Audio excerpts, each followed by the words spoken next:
All right, payment bonds. You are not allowed to file a lien on public property, a mechanic's lien. Somebody asked that question at lunchtime, and it's a very relevant question. It's the same as suing the government. You can't just sue the government. You cannot sue the government unless the government has agreed it can be sued. It's called sovereign immunity. It's the king is immune, the government is immune, and it's a good rule whether you understand it or not. I can tell you it makes perfect sense to me. The Contract Disputes Act is an example of a waiver of sovereign immunity. The government just says in the Contract Disputes Act that if you have a contract with the government and the government breaches that contract, you're allowed to sue them. That's a waiver of sovereign immunity. But there's no such waiver under mechanics lien statutes, and the government takes a dim view of people like me filing a mechanics lien on elementary schools or on post offices. They don't want me to do that, and they don't want me foreclosing upon those public use buildings, and so I'm just not allowed to. You have something better as a general rule. And we talked about the first mechanics lien statutes and the purpose. This was very similar. There was a problem with public works.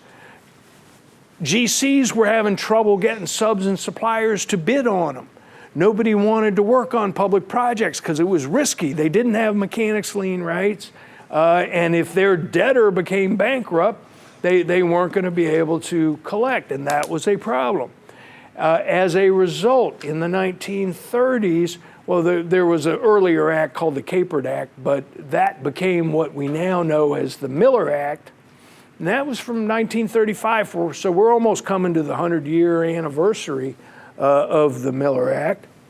You don't have mechanics lien rights, but you have something better, payment bond rights. It is, we talked about the 3 slides. You have your contract debtor, you might have security rights in a specific piece of property, or you may have a personal guarantor. A payment bond is one of those. The only difference is rather than an individual who happens to be the president of the company signing your personal guarantee, it's hopefully a big insurance company. But to jump straight ahead to one of the biggest issues in this subject area, just like the president, individual president of the company, a bonding company might be insolvent. Your payment bond rights may be of no value whatsoever, and that's something you have to be able to recognize. Is this a solvent bonding company? There's usually no defense of payment to a mechanics lien. You can make the bond company pay twice, even if your customer has been paid in full. There are only 2 exceptions to that I want you to remember.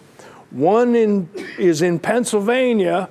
That's only been true 5 years, but for reasons I cannot possibly explain to you, the Pennsylvania Public Work Little Miller Act says that once the GC pays a sub in full,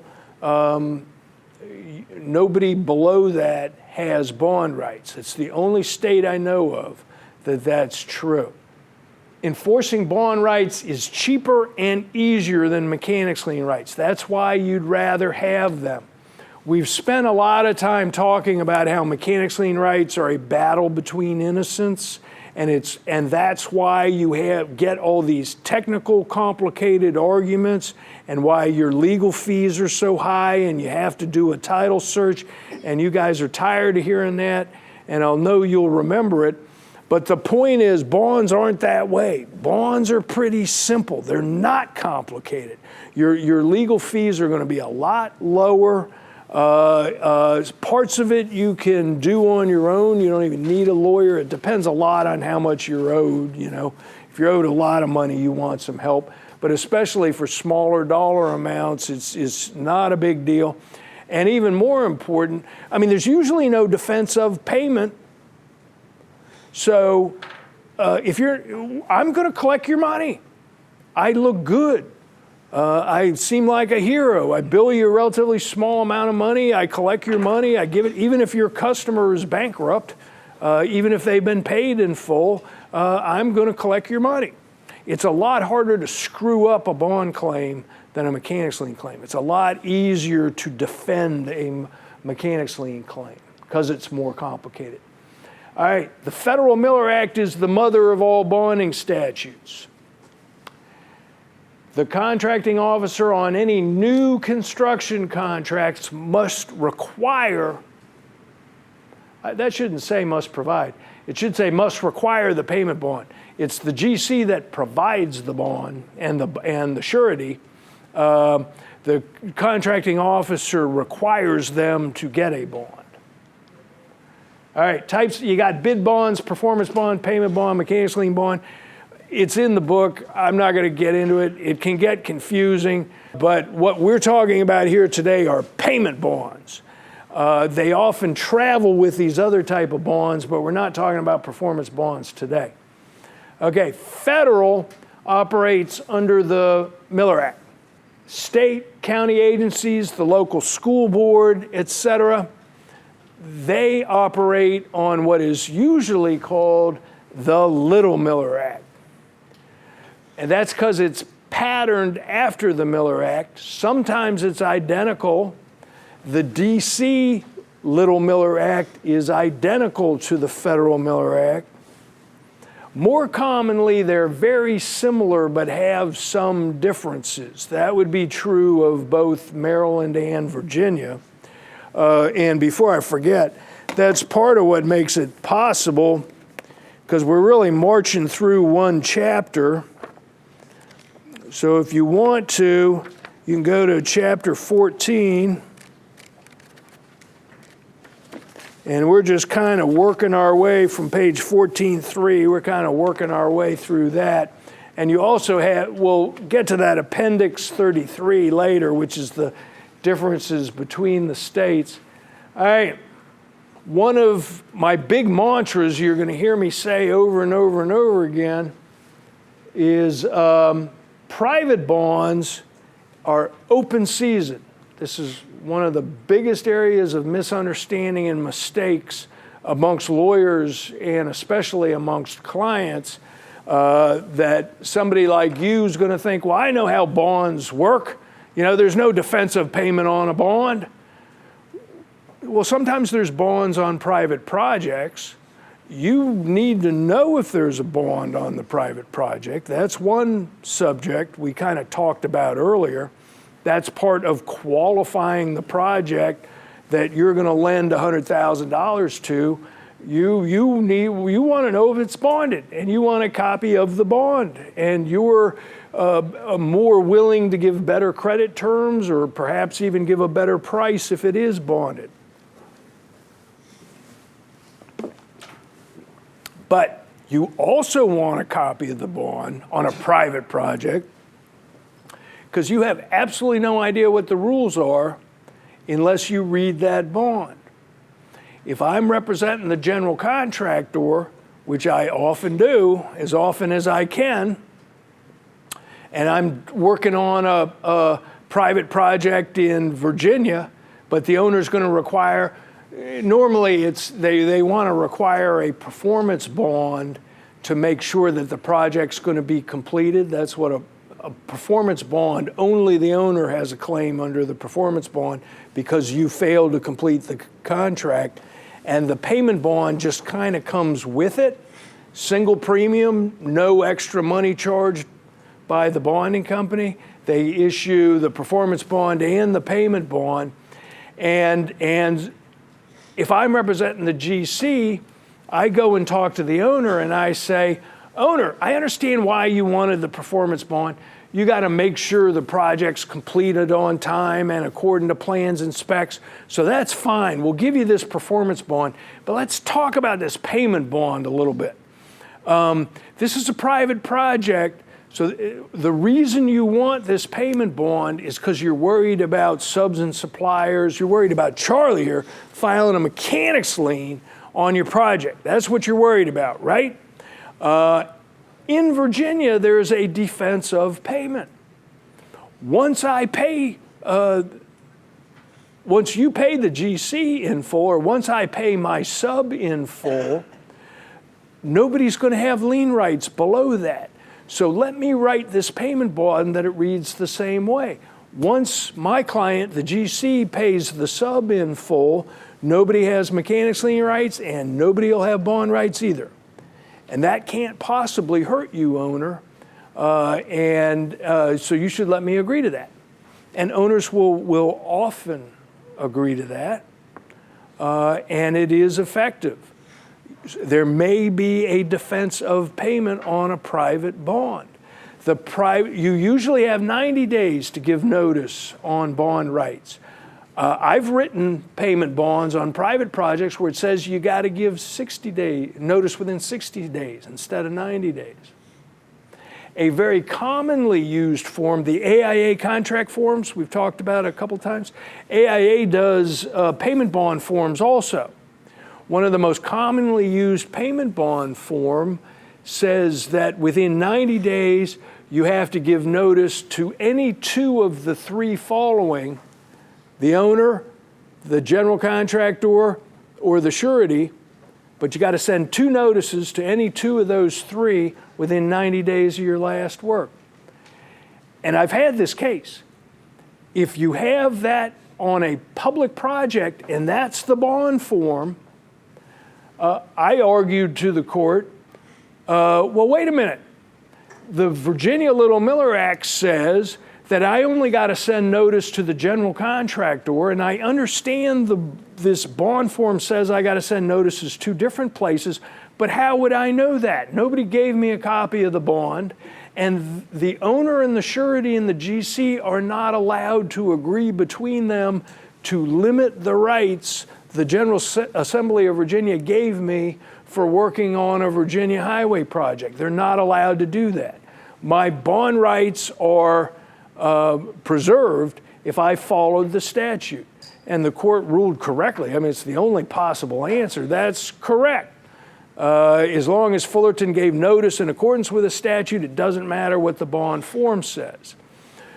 But if you had the same facts on a private project, I would have lost. Because it's whatever everybody agrees to.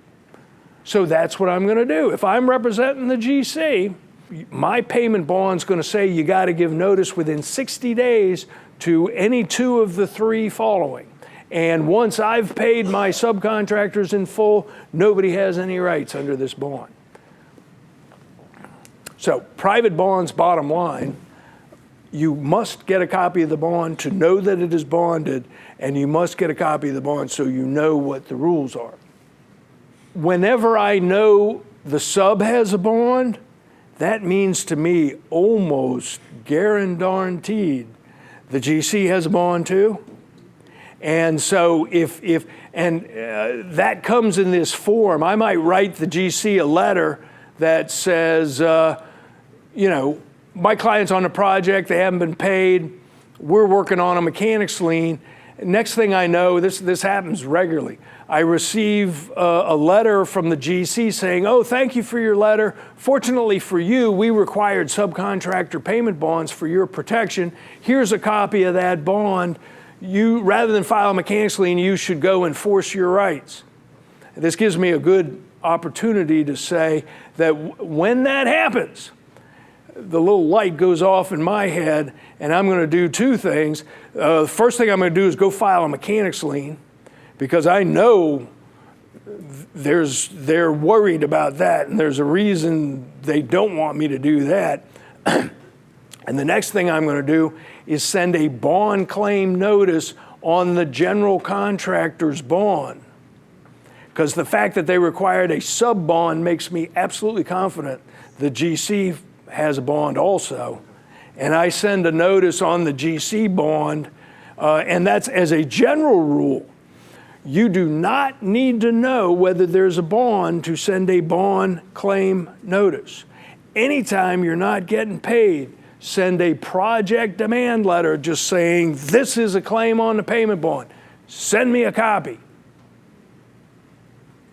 And you're preserving your rights. That's sufficient, as we're going to talk about right now. That preserves your rights under the payment bond, if there is any, and you have another 6 or 9 months to figure out whether there is a payment bond. But you've sent the notice. All right, most government jobs require bonds except little projects. Maintenance contracts can be a problem.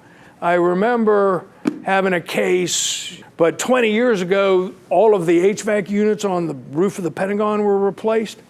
I mean, that was a multi-million-dollar contract. No payment bond. That was a maintenance contract, not a construction contract. So it's just something you got to watch out for.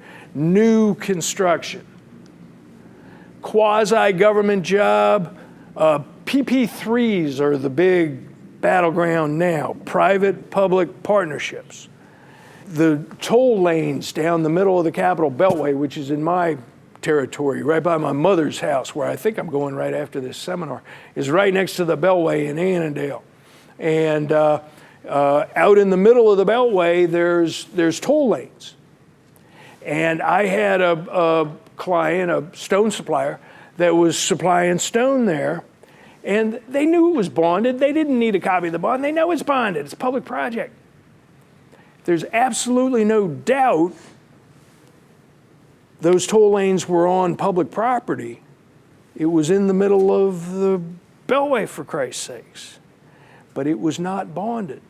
The owner of that project was a private company, Floor Lane, and that's who is collecting your tolls. And people want to know why the tolls are so high. That's the answer to the question. It's not publicly owned. It's privately owned. The government owns the dirt, so you do not have mechanics lien rights, but the structure, the lanes, are owned by Floor Lane, not by the government. So no bond was required. Now, usually there is a bond, but that's just an example of where you got to be careful. PP3s, quasi-government jobs, where the government's a tenant and not the owner. I represent HIT Contracting, for example. They had a project one time, the new Sallie Mae headquarters in Tyson's Corner. And there was a huge sign out front, new headquarters for Sallie Mae under construction.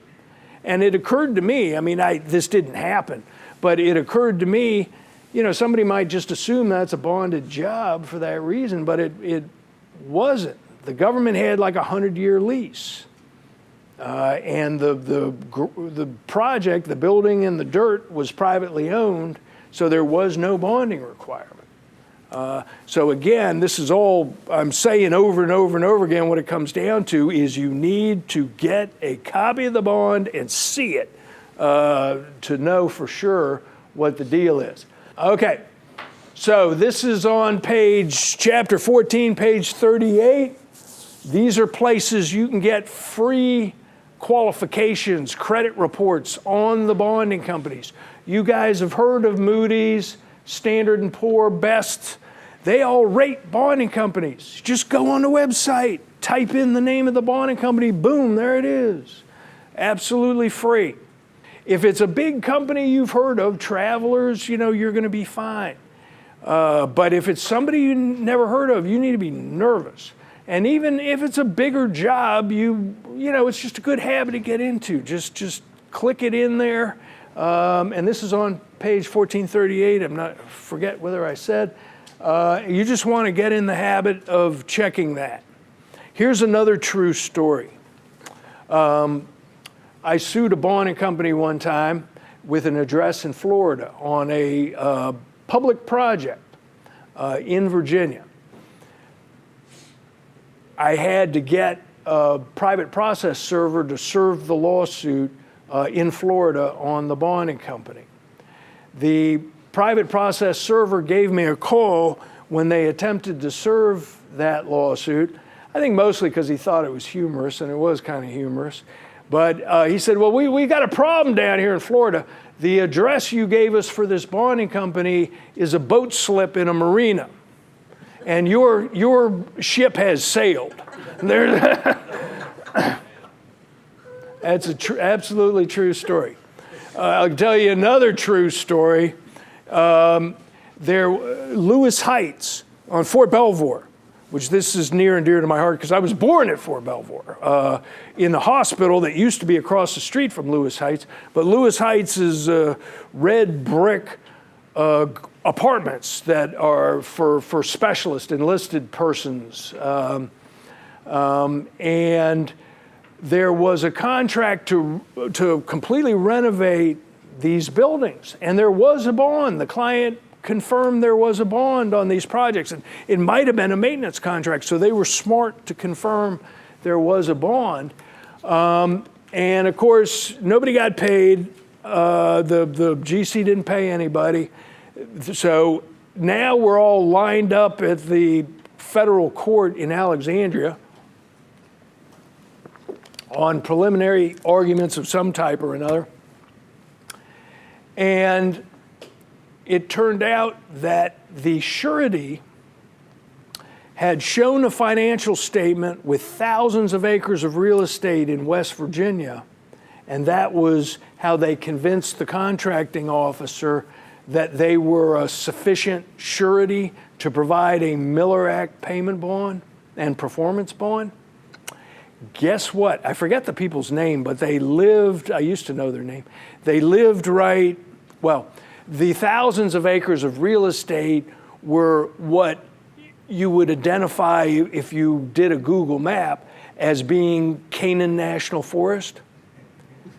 They didn't own anything. This was fraud. My point is, that's your problem. You do not have the right to sue the government for failing to do their job. If the government forgets to require a bond at all, that's your problem. If the government accepts an inadequate surety who becomes bankrupt, that's your problem. That brings us back to sovereign immunity. You cannot sue the government for failing to do their job. You can sue the bonding company on a bond that is provided. So again, there's no substitute for getting a copy of the bond. Look at the financial strength of the bonding company. All right, who has protection under the bond? Subs and second-tier subs have bond rights. So here's the bond principle. So it's like mechanics liens, except the owner has nothing to do with it. This is the owner, in a sense, on a payment bond, the prime contractor. Anybody who has a contract directly with a prime has bond rights. Anybody that has a contract with a sub has bond rights. Everybody below that is cut off, whether they're a supplier or a sub. Now, jumping ahead, well, not really jumping ahead. The next thing I want to point out is that a supplier to a supplier never has bond rights. Okay? This is on page 14-4 of the book, if you want to see it.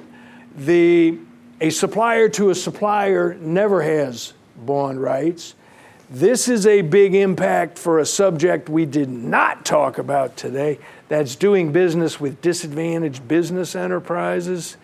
If you're a material supplier, but your customer is not an on-site sub, they are only a supplier. There's a lot of DBE suppliers in the world that all they do is mark up the value of your invoices by 2% and pass the invoice on to the sub.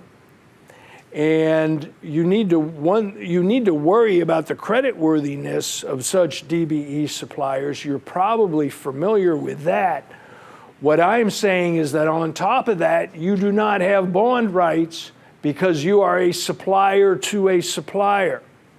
One of the most common, and I have been surprised myself how much luck I've had calling that GC and saying, I understand you have minority or disadvantaged business enterprise participation requirements. I understand 26% of this contract has to be completed by DBEs, but if I was here, I would have bond rights, and since you inserted this guy here, I no longer have bond rights, and that radically changes my creditworthiness. So you're either going to have to pay me in advance or give an amendment to the bond. It's called a rider or an endorsement to the bond. The bonding company has to sign it, and the GC has to sign it, saying, notwithstanding any other provision of the Miller Act or the bond, Triad Metals shall have rights under this bond for all materials supplied to such and such project. I'm not sure I've ever had that fail. I mean, I don't do it every day, but I think every time I've ever done that, I've succeeded. And it surprised me, to be honest with you, but both the GC and the bonding company would sign the rider and send it to me. The other thing, and then you're just as good a position as if the DBE wasn't there. The other thing you can think about that is not as good, but it's a stopgap measure, is get an assignment of the DBE's bond rights. And this is common, not just in bonds, but with any questionable customers that you have. One thing you can think about is saying, I'm not going to be able to sell to you unless you assign your lien and bond rights to me. If I don't get paid, I'm allowed to file a mechanics lien in your name on this project, or I can make a bond claim in your name, and I can enforce payment, and I'll receive money, and if there's any money left over after my receivable is paid, I'll give it to you. That's not perfect. You can have problems with that, but that's a choice. You don't need the GC's agreement, is one advantage to that. Your DBE can agree to that. Material not actually used. I think I mentioned earlier, this is a big difference between mechanics lien rights and payment bond rights. You do not have mechanics lien rights if that lumber is sitting in a pile on the parking lot. It is not permanently annexed to the freehold. It is not part of the real estate. You do have payment bond rights for lumber sitting in the parking lot. Big difference. Similarly, here's the scary part for a GC. I do a lot of bond work for GCs too, but it's defending performance bond claims against the owner, and it's defending payment bond claims against you nasty suppliers with your filing bond claims on my innocent GC client's payment bond. And one of the most frightening things in the world for a GC, I mean, what I spend all my time talking to GCs about is you got to police this stuff. You got to make sure all the suppliers are getting paid. You have to require copies of waivers from the suppliers, because here's what can happen. And here's one of the things that can happen. There's a good faith rule.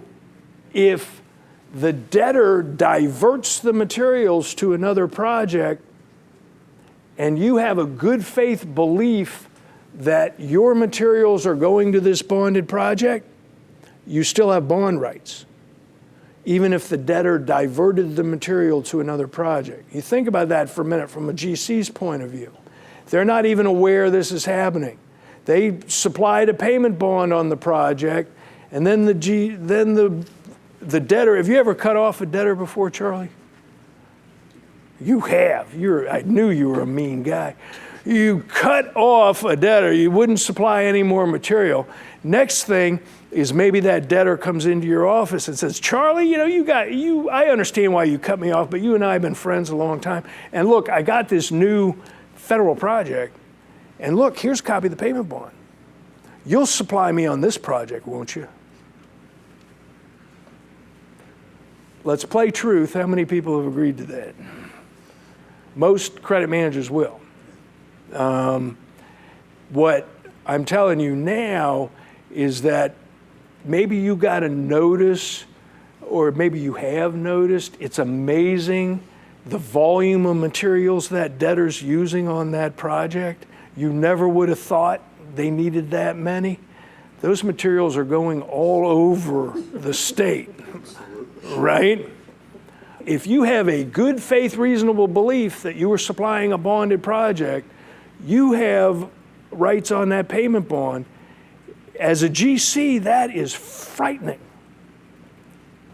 You have to police it. You have to know Charlie's on the job. You have to have a list of all subs and suppliers on the job, and you gotta insist on waivers from Charlie at every progress payment is the only way you can protect that. And that's the significance. You've probably seen a contract term, no other suppliers or subs allowed on this project unless you accept what's on your list. That's why they care. And it's a very legitimate need. And I tell them, everybody else, you got to see a waiver from, and if they didn't supply any material that month, they shouldn't have any problem giving you a waiver. I need a waiver from everybody on this list each and every month, or I'm not paying you anymore. Sums justly due. We're doing pretty good on time. The Federal Miller Act payment bond is for all sums justly due to Charlie on this federal project. If you think about it, those words are focusing on what is contractually due to the claimant. The federal courts have consistently ruled that if Charlie has a credit agreement that says he's entitled to legal fees and 18% interest, those are sums justly due to the claimant, contractually due to claimant. I use the old words. The wording has changed maybe 5 or 10 years ago, but you come to the same result, the wording of the statute. It's what is it used to be sums justly due. Now it says what is contractually due to the claimant. So you have bond rights as a supplier, not just for your material, but for your legal fees and your interest. Now you add up the last thing we talked about in this thing and think about, maybe you GCs back there are already quivering in your seat, thinking about what this means. I hope you are. There's a credit agreement between this supplier and the sub. The credit agreement says 18% interest, and the sub will be liable for legal fees if they don't pay. The GC can pay that sub in full, paid them everything they're ever supposed to. Or maybe that material you supplied went to a different project, but the supplier had a good faith, reasonable belief that it was going to that bonded project. This supplier can not only make the GC pay again, even though they've paid once, they can make the GC pay legal fees and 18% interest. That is frightening for a GC. But it's important for you to know as a claimant, as a sub or a supplier, to know that. Federal projects, that's the deal. And that's another reason to make sure you have a contract that entitles you to legal fees, because here's another place that's going to help you. And 18% interest is going to give you a lot of leverage to get things resolved. And there was, the other big point is about private bonds. I've had this case a couple of times that bond forms often track the Miller Act statute, like the AIA bond forms do. And bonding agents are just lazy. And their clients, the GCs in the world, are also lazy. And so I spend a lot of time coaching my GC clients, do not get lazy, because otherwise what's going to happen, when you're on a private project, you tell your bonding agent you need a bond. Your bond, they literally have a pad of bond forms, and they just rip off the next bond form. They fill in a couple blanks, they sign it. Here's your bond. That's what they do. And that bond might say this bond is to protect all persons supplying materials for the performance of the contract For all sums due the claimant, or sometimes the bond forms still say sums justly due, even though the statute hadn't said that in 10 years. And so even on a private project, my argument is, Judge, look at this. This bond says I'm supposed to get paid all sums contractually due to my client. And look, here's 50 years of federal case law that has interpreted those words in the Miller Act statute and decided that my client would be entitled to legal fees and interest. So your job, Judge, is to interpret what this contract, this bond says, and it says I'm entitled to all sums justly due, and you must come to the same conclusion that federal courts have come to interpreting the Miller Act. I've had that work more than once on private projects. So that's kind of the flip. You remember me saying on a private project, you got to watch out for people like me putting more restrictions in the bond. But if you're a GC, I want you to worry about, make sure you do not provide more protection than you have to in the bond. Do not let your bonding agent get lazy. Do not let them use the sums justly due language. And in fact, if I'm representing a GC, I write the bond to say, this bond provides the bare minimum protection required by the Virginia Miller Act and not an inch further. That's a perfectly legitimate way to write a bond, and that's the way the bond principal wants it to read. Form of the notice is a simple test to pass. It's Appendix 31, about 5 pages from the back, a bond claim notice. This is a really simple test to pass. You have to know who you had a contract with. You can do that.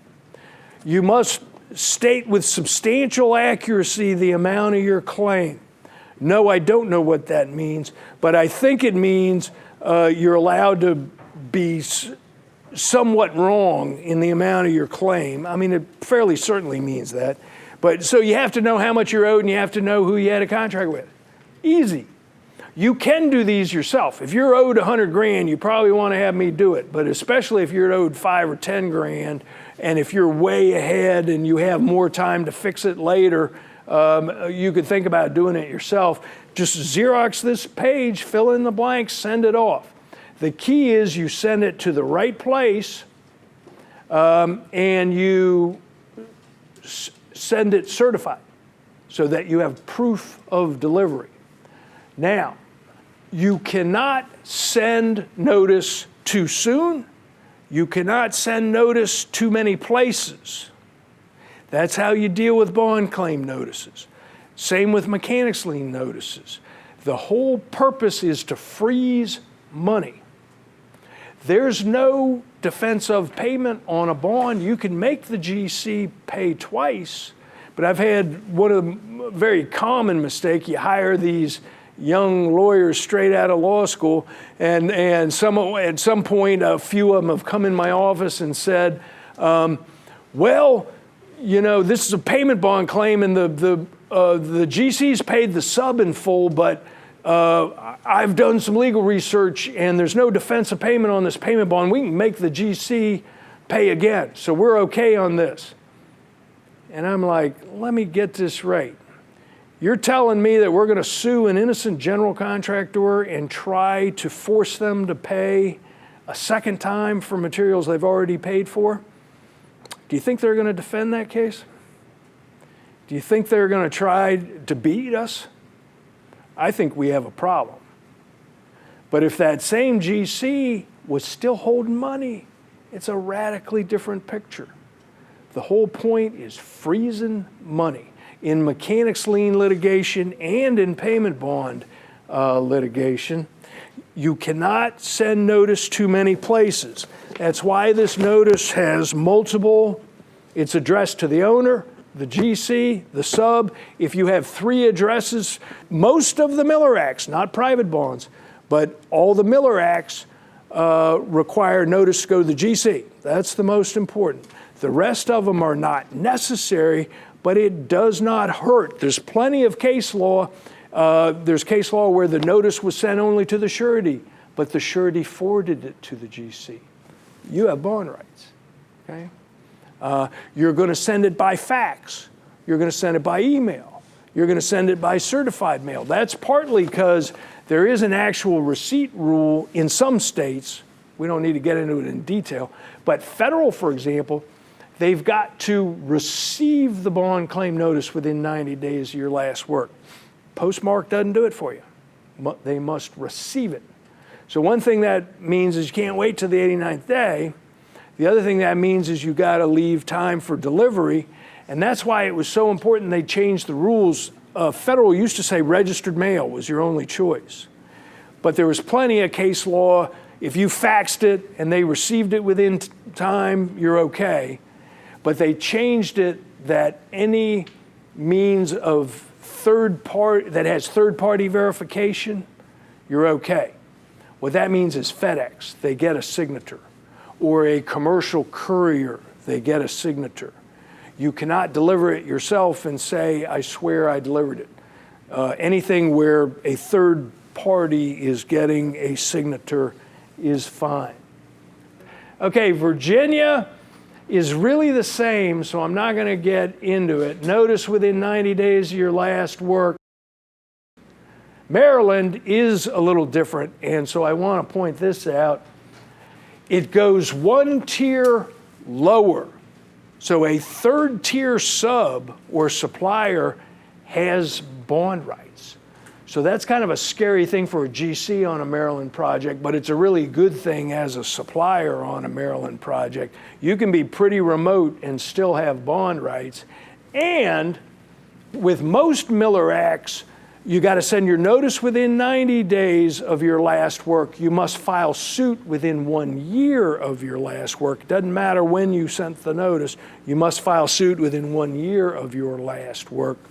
But Maryland, you must file suit within 1 year after the government accepts the project. And if you do much government contracting, you know it takes the government a long time to accept a project. So as long as you sent that notice out, you might have bond rights 2 or 3 years after you supply a project. I mean, I'm not kidding. And if you happen to have supplied the GC directly, where there was no requirement of notice, even though you never sent any type of notice, never sent any type of demand letter, you may still have bond rights 2 years after you supply a project. So that's kind of cool about Maryland. DC is identical as federal, the Miller Act, real simple. Pennsylvania is the same as federal, except it's the only state I know of that there's a defense of payment on the bond. I got no explanation for that. So you need to worry about that on a public project in Pennsylvania. And there's your summary. And there you go. There's me. Thanks for coming. And I had fun.